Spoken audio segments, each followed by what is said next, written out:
Mais avant...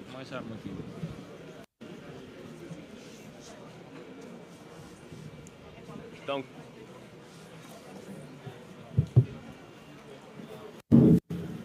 avant la déclaration du Premier ministre, la directrice de la formation aimerait remettre un cadeau au Premier ministre, cadeau qui sera remis par M. l'inspecteur général de police, Mame Seydou Ndour, directeur général de la police nationale, devant la presse.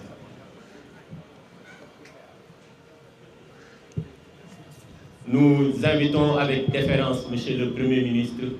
à recevoir des mains de M. l'inspecteur général de police, Mame Seydou Ndour, directeur général de la police nationale, un cadeau offert par la direction de la formation.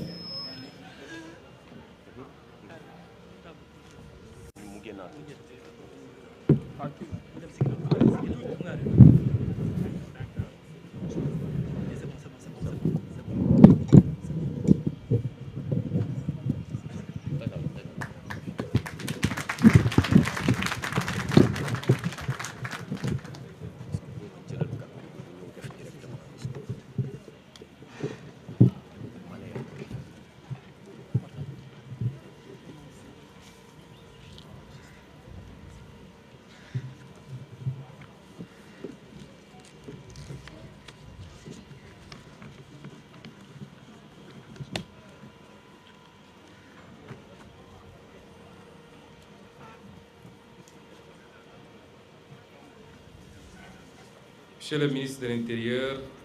et de la Sécurité publique, Monsieur le ministre des Forces armées, Monsieur le ministre de l'Économie et des Finances, Monsieur l'inspecteur général de police, directeur général de la police nationale, Messieurs les officiers généraux, officiers, sous-officiers et agents de police, j'ai choisi d'entamer la série de visites que je compte effectuer auprès de certains grands services civils et militaires de l'État par la Direction générale de la police nationale. Ce choix n'est pas fortuit eu égard au rôle important que celle-ci joue dans la préservation de notre ordre et de notre paix intérieure dans un contexte géopolitique et géostratégique empreint de risques sécuritaires protéiformes. Monsieur le directeur général de la police nationale, je n'ai pas regretté ce choix, tant ce qu'on a vécu depuis ce matin, depuis la présentation générale jusqu'aux démonstrations qui ont été faites tout à l'heure, en passant par la police scientifique, mais également la surveillance électronique. Ce que vous nous avez présenté aujourd'hui rassure et motive. Rassure sur la correcte prise en charge de la sécurité des citoyens et des citoyennes, mais nous motive davantage à être à vos côtés pour renforcer un peu plus, pour ne pas dire beaucoup plus, la police nationale. En effet, notre pays n'est pas épargné par ces menaces sécuritaires mondiales qui ont comme nom trafic de drogue, trafic de produits pharmaceutiques, vol à main armée et bandes organisées, trafic de migrants et traite des personnes, escroquerie de tout genre, cybercriminalité, diverses contrebandes, délinquance urbaine et périurbaine, toutes formes de criminalité qui ont souvent un caractère transfrontalier et organisé, ainsi que des menaces terroristes de plus en plus accrues. Dans ce contexte, la police nationale, chargée, à côté des autres forces de défense et de sécurité, d'assurer la sécurité des personnes, des biens et des institutions, a toujours fait preuve d'engagement, de professionnalisme, de dévouement et surtout de résilience pour faire face à ces menaces, participer à la pacification de l'espace national et honorer ces missions essentielles que sont le maintien de l'ordre public, la police judiciaire, la prévention de la délinquance, la lutte contre les criminalités, l'insécurité routière et j'en passe. Sans oublier son apport substantiel au maintien de la paix au niveau mondial. Au nom de son Excellence, Monsieur le Président de la République, et à mon nom personnel, je vous félicite, Monsieur le Directeur général de la Police nationale, vous et vos hommes, pour l'engagement et le professionnalisme dont vous faites montre tous les jours dans l'accomplissement de votre mission, malgré l'insuffisance relative des moyens humains et matériels mis à disposition pour relever vos capacités stratégiques et opérationnelles. À titre anecdotique, il y a quelques semaines, j'ai effectué une discrète promenade nocturne dans différents quartiers de Dakar qui m'a permis d'apprécier le déploiement stratégique et vigilant des FDS pour veiller à la quiétude des citoyens. À hauteur du marché Colobane, je suis tombé sur une de ces opérations contre la mendicité sur la voie publique, l'insécurité et l'occupation anarchique. Dans les rigueurs de la nuit et du froid, j'ai pu échanger quelques minutes avec les agents de police et apprécier la délicatesse physique, matérielle et humaine de leurs tâches. C'est le lieu ici également de témoigner félicitations, encouragement et soutien total à M. Mohamedou Bamba Cissé, ministre de l'Intérieur et de la Sécurité publique, pour les importantes initiatives en cours, en plus des aspects sécuritaires, visent l'assainissement et l'amélioration du cadre de vie des Sénégalais sur l'ensemble du territoire national. Messieurs les officiers généraux, officiers, sous-officiers, agents de police, dans ce Sénégal jouissant de la stabilité et de la paix intérieure, mais exposé aux risques sécuritaires exogènes, nos options sont claires. Un renforcement capacitaire substantiel des forces de police pour la préservation des acquis intérieurs, couplé à celle des armées pour la sanctuarisation des frontières. Cette modernisation de la police nationale n'est pas un luxe, mais le gage d'une efficacité opérationnelle pour la satisfaction constante de la demande sociale de sécurité intérieure, elle-même gage d'un développement socio-économique équitable et souverain. Nous le savons tous, point de développement, quel qu'il soit, sans sécurité suffisante. Par ailleurs, cette montée en puissance de la police nationale permettra à notre pays de garder son rang, voire de le hisser parmi les pays du monde qui contribuent le plus, mais également le mieux aux opérations de maintien de la paix déployées par les Nations Unies dans les pays en crise. À cet effet, je vous engage, Monsieur le Directeur général de la Police nationale, sous les ordres et la supervision de Monsieur le ministre de l'Intérieur et de la Sécurité publique, à poursuivre les réformes entamées au sein de la police nationale pour en faire cette grande institution à même de répondre convenablement à ses missions. Ainsi, en droite ligne de la vision Sénégal 2050 portée par son Excellence Monsieur le Président de la République, je réitère l'engagement de mon gouvernement à accompagner sans réserve notre police nationale pour une réalisation réussie de ces vastes chantiers. Oui, nous avons de très hautes ambitions pour la police nationale, ses ressources humaines, ses conditions d'existence et de travail, sa protection. C'est pour cette raison, ces grandes ambitions que nous avons. Et je suis venu accompagné de Monsieur le ministre des Finances. C'est pour cette raison que le budget de cette année pour la police nationale s'élève à 150 milliards 869 415 279 francs contre 127 milliards 519 906 000 francs en 2025, soit une hausse de 23 milliards 300 en valeur absolue et 18,31% en valeur relative. Nous sommes dans un contexte que vous connaissez tous, marqué par des difficultés budgétaires. J'y reviendrai tantôt. Et ces difficultés nous ont appelés à procéder à des coupes budgétaires, la plupart du temps qui ont touché tous les départements, la primature y compris. Mais l'importance stratégique que nous accordons à la police nationale a justifié qu'il n'y ait non seulement pas de coupe, mais que le budget de la police nationale ait été réévalué à hauteur de 18,31% en valeur relative. Et cette évolution s'explique principalement par la prise en charge de la finalisation de la construction de 2 immeubles R+8 au camp Abdou Diassé pour 2,512 milliards, du programme de sûreté et de sécurité nationale pour 3,250 millions, du marché d'acquisition de moyens logistiques, d'équipements de sécurité, de matériel de protection individuelle et collective pour 2,750 millions, du projet de renforcement des infrastructures au profit des forces de défense et de sécurité dans le cadre des Jeux olympiques de la jeunesse 2026 pour 10 milliards, du fonctionnement et le paiement des pécules des policiers adjoints volontaires emploi des jeunes pour 2,307 milliards, et enfin la production de 350 000 talons de passeport numérisés pour 4,132 millions. La part de la sécurité publique. La part de la sécurité publique est de 58,68% dans le budget du ministère en 2026.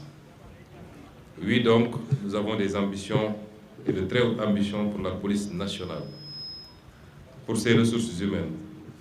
pour l'amélioration de ses conditions d'existence et de travail, pour sa protection. La matérialisation de ces ambitions aurait été plus diligente ici, comme partout ailleurs, n'eût été un héritage douloureux, conséquence d'une gestion hasardeuse et opaque des ressources publiques par le précédent régime. Ceci nous apprend au moins une chose, mais une chose fondamentale. Un pays ne se construit pas dans l'égoïsme, la démagogie budgétaire et les manipulations politiciennes. Il s'édifie méticuleusement dans la rigueur, la discipline, la transparence et l'amour de la patrie. C'est pourquoi je lance un appel aux patriotes que vous êtes. Œuvrons tous ensemble à construire d'abord une richesse nationale qui soit endogène et souveraine. À la construire dans la stabilité et le travail. Le culte du travail, le travail bien fait, mais le travail fait au service de la collectivité. Travaillons donc à construire cette richesse nationale avant de la redistribuer pour le progrès collectif. C'est la seule voie, la seule, l'unique pour un Sénégal juste et prospère. Je vous remercie pour votre aimable attention. mbokk yi ñu ngi leen di gërëm di leen sant di am mbégte teew fii tey ci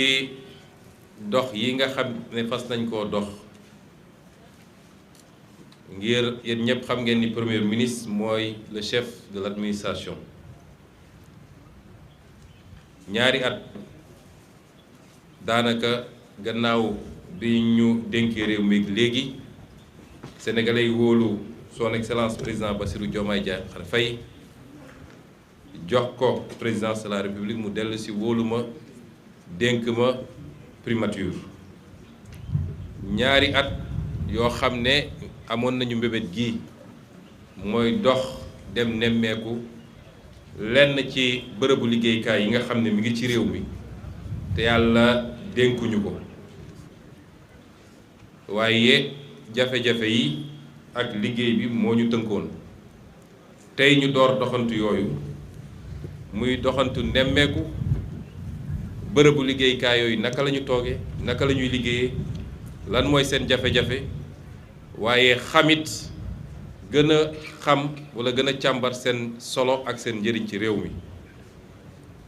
tey ñu doore ko tey fii ci police nationale. rëccuwuñu ko nag te gëm naa ne ñi ànd ak ñun ñëpp ba ci mbokk journaliste yi rëccuwuñu ko, ndax suba tey gii suba su am solo la. bi ñu duggee ci bërëb bi ba léegi doore ko ci présentation bi nga xam ne madame la directrice de la formation defal nañu ko, ba démonstration yi nga xam ne war nañu ko fi mu toll nii. gis naa nag bi ñu sànnee benn grenade rek ministre de l'intérieur moom dugg na ci suufu sisme, ndax bu mbir yi daan jax moom tribunal la daan xaar miinu ko waaye lañ fi gis tey jaare ko ci police scientifique ba ci lii nga xam ne mooy gëtu police bi nga xam ne moom lay caytoo dëkk bi yépp te du génn fii muy li ñuy wax caméra de surveillance yi suñu bëccëgu tey bii bëccëg bu am solo la moo tax ñi ngi féliciter monsieur le directeur général de la police nationale monsieur Mame Seydou Ndour ci kilifteefu ministre de l'intérieur monsieur Bamba Cissé ci liggéey bu rafet bi di jaarale ci ñoom suñuy félicitation ak suñuy encouragement mboolem seen ñi nga xam ne tey ay agents de police lañu quel que soit seen grade ak seen rang ñi fi teew ñi ne fi mu ne nii ci terrain bi ñoom ñëpp ñu ngi leen di féliciter di leen gën a ñaax nag ci liggéey bi ndax am nañu yéene gu rëy ci lépp lu jëm ci sécurité kaaraange réew ndax damay faral wax ni réew mi nga xam ne yàlla muccal na la ci guerre nekkoo ci guerre ak kenn amul ay déstabilisation yoo xam ne mën nañ koo jox solo réew moomu li mu war a gën a farataal mooy li nga xam ne mooy kaaraangeem ci biir réew mi te loolu ñii nga xam ne ñooy police nationale dañ cee am cër bu rëy rëy bokk kook yeneen FDS yi rawatina waa gendarmerie nationale ak ñeneen ñi nga xam ne ak fu ñu munti nekk ñi ngi liggéey ci wàllu kaaraange ndax kaaraange dafa bëri forme ñii di caytu suñu environnement ak suñuy gàncax wala suñuy àll muy eaux et forêt ci sécurité la ñu bokk ak ñeneen ak ñeneen ba ñi ñuy woowee les soldats de l'économie te ñooñu ñëpp fas yéene naa leen seeti ziare leen di lancer aussi appel ci collaboration ñi nga xam ne ñooy caytu kaaraange gi ànd naa tey ak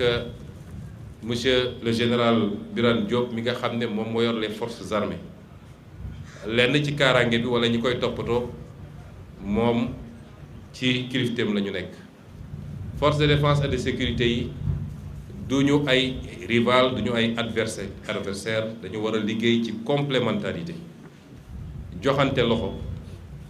ndax saa yu faay amee seen diggante rek risque bu rëy la ci réew mi kon ñu leen di gën a soññ ci loolu ñu gën a joxante loxo xam ni lii orientation président de la République ak luy suñu doxal ñun en tant que gouvernement mooy gën a renforcer mboolem seen force de défense et de sécurité yi pour sénégalais yi mën a dox ci jàmm nelaw ci jàmm liggéey ci jàmm te duñu am lenn lu ñuy ragal kaaraange nag nee naa bi ci biir réew lu am solo la waaye su réew tëree nii mu tëree yàlla musal ñu ci li nga xam ne lu bari am na ci ay réew yu ñu wër li ñu war a gën a saytu ma ne mooy sécurité intérieure waaye bàyyi xel ci li nga xam ne moom la ñuy tuddee les menaces asymétriques rawatina nag jamono yoo xam ne dañuy dëgmal ay daje yu mag a mag ci réew mi di Sénégal menace asymétrique mooy koo xam ne du jàmmaarloog yow jàkkaarloog yow waaye da lay bett ci yeneen anam te lii ñu def fii tey ci démonstration ci lu mel nii kalaate ay bomba yu demee noonu bokk na ci lu koy gën a lu ciy gën a fegal réew mi te liñ fi gis xaw naa dal suñu xel waaye du tey ñuy gën a soññe toujours ci fànn woowu kon solo googu ñu jox police nationale moo tax ci budget bi nga xam ne mooy budget 2026 yéen ñëpp xam ngeen situation bi réew mi nekk te dara waralu ko lu dul yorin gu ñaaw gi ñu ko yore woon yorin goo xam ne dafa lalu woon ci tappale ak naxaate te ñu yàggoon ko dénoncé ba ñuy nekk assemblée ak bi ñuy nekk opposition tey firnde yëpp feeñ ba sénégalais yi gisal ko seen bopp àdduna yëpp gis ko loolu nag dafa jur jafe-jafe ci réew mi jafe-jafe bor bu diis a diis ndax réew moo xam ne bu ñu dajalee sa koom yépp bor ba weesu na ko ba mat 130% nga war koo fay weer wu ne jafe-jafe gu rëy la moo tax bi ñuy defar budget bi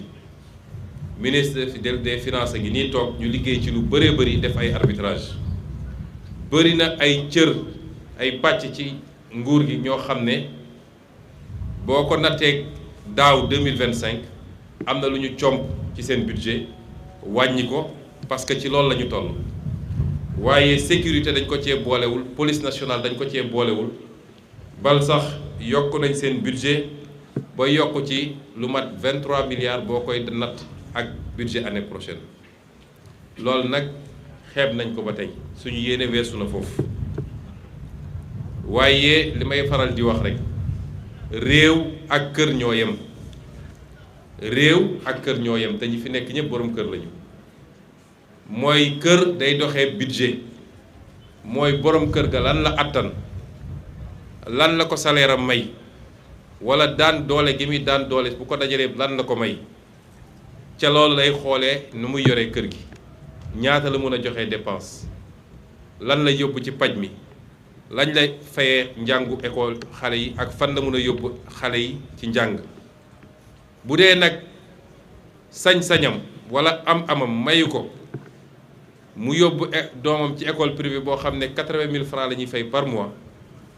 da koy yóbbu ci école publique wala mu xool école privée buy fayee ko 30 000 noonu rek la kër di doxee dépense bi mooy li ñuy dajale te mu jóge ci l'impôt sénégalais yi loolu nag lim ñu may rek la ñuy def moo tax li may daanelee sama kàddu toujours mooy di woo sénégalais yépp ñu xam tolluwaay réew mi fan la te xam ni balaa nga naan naam ne fa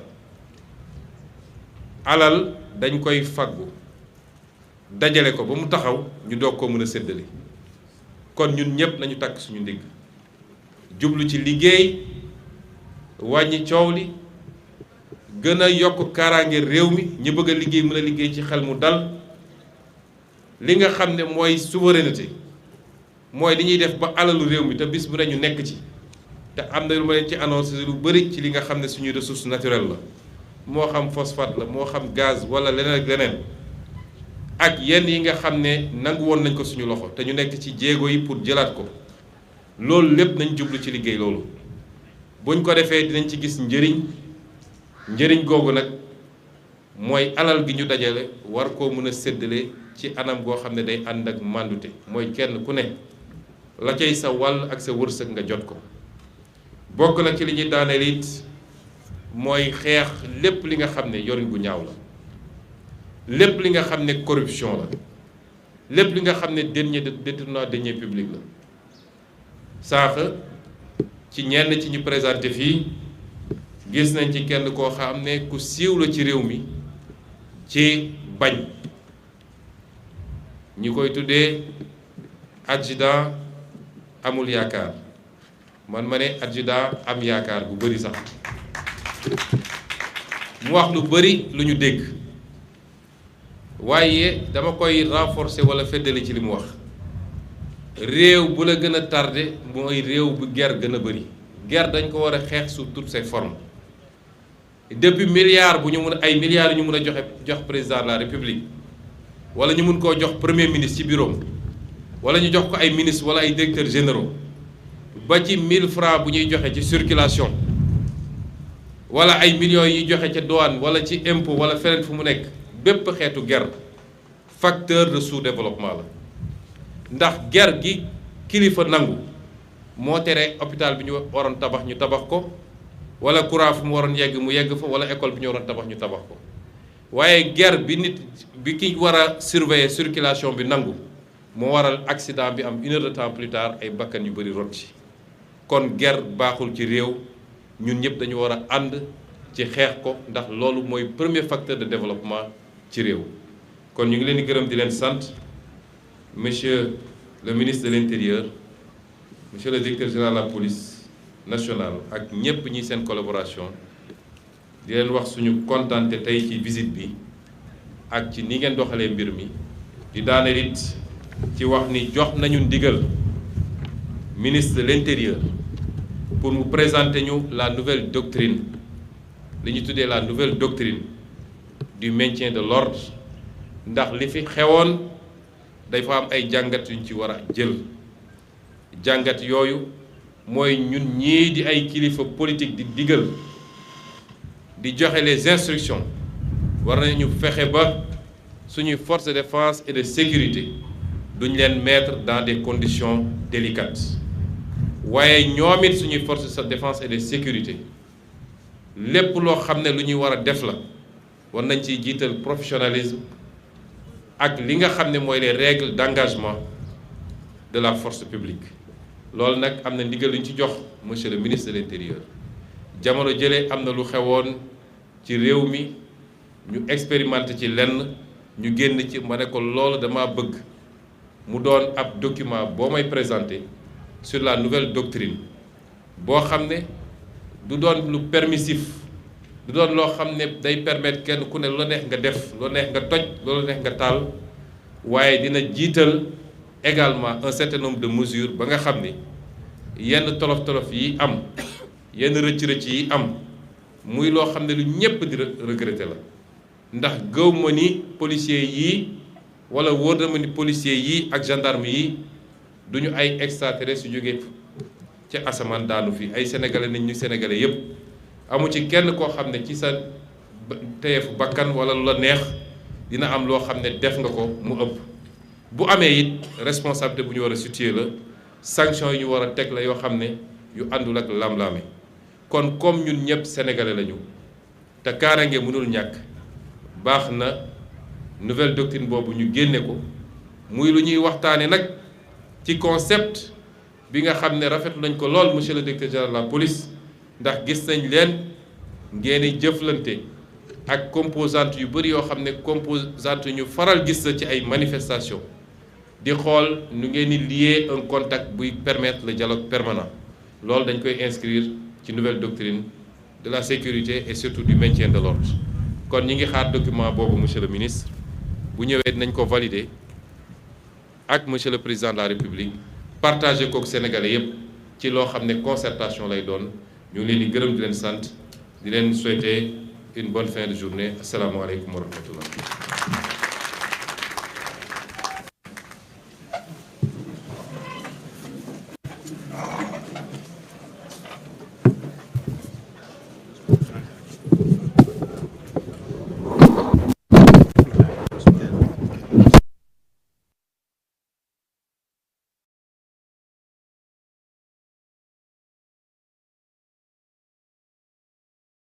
Que vous nous avez accordé et pour l'intérêt que vous portez à la police nationale.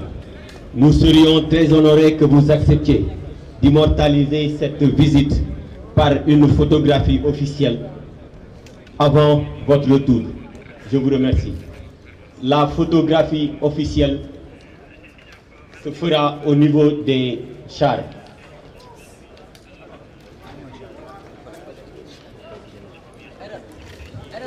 La photographie officielle se fera au niveau du mât des couleurs. Je vous remercie.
Donc une photographie officielle se fera au niveau des chars et une autre sera prise au niveau du mât des couleurs. Merci.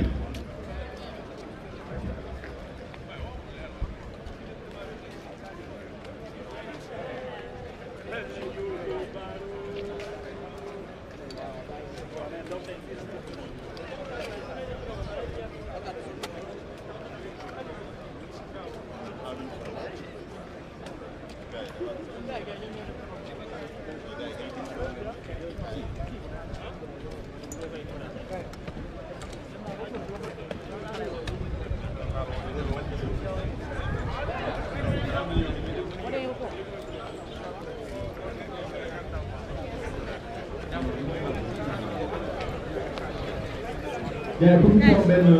récepteur micro bu ndaw dégg nga léegi nga ko kii.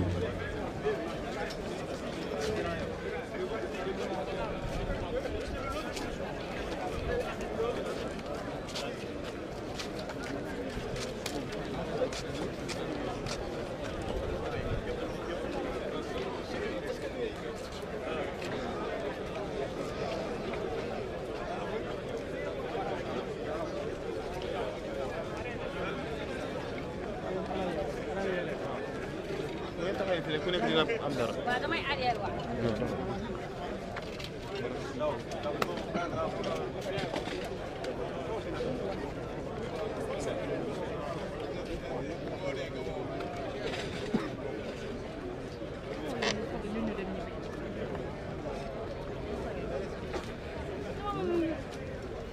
wala nii nga bëgg dama taxaw gaaw. déedéet xaaral.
Cheikh kay kaay wuy ma kañ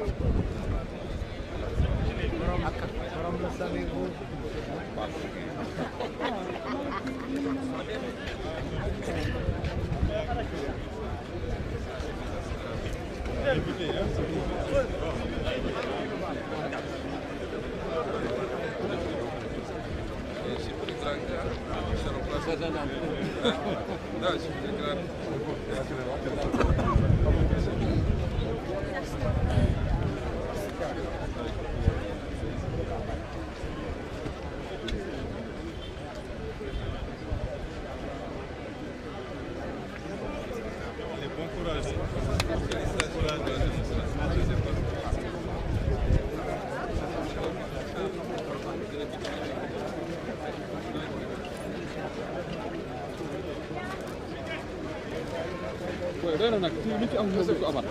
dëgg yàlla. Tuwaan.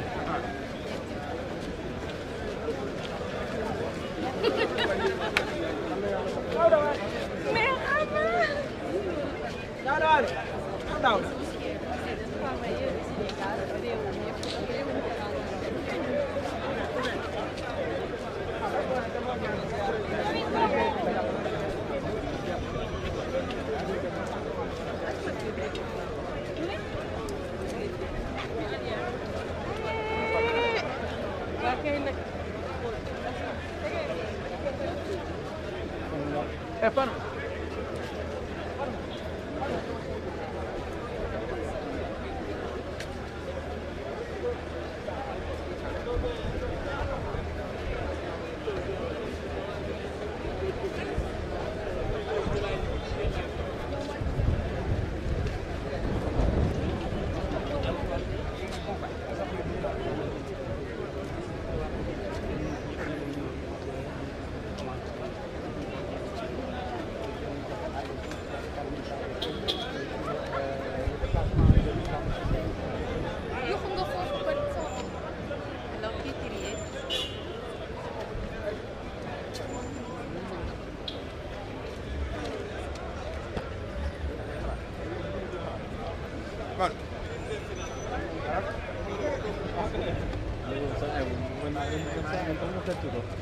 waxtaan sa iPhone nga ko ci waxtaan